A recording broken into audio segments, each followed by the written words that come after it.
Karugtong na paglabas ko ng Timon. Ito yung mga crafts area. Ito, crafts area.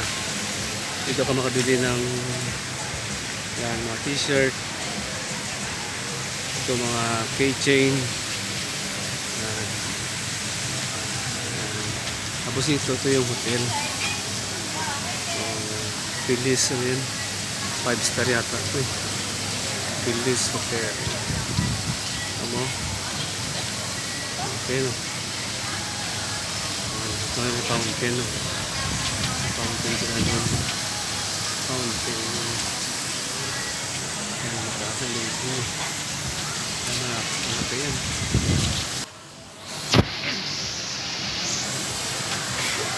Diba? Ganda no.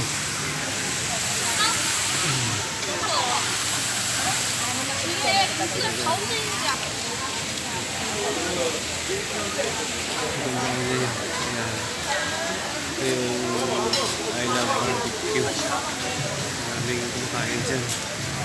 Mga foreigner. Mga foreigner madami. Mga barbecue. I love barbecue. Ay malapit yan sa Pilis Hotel. Okay.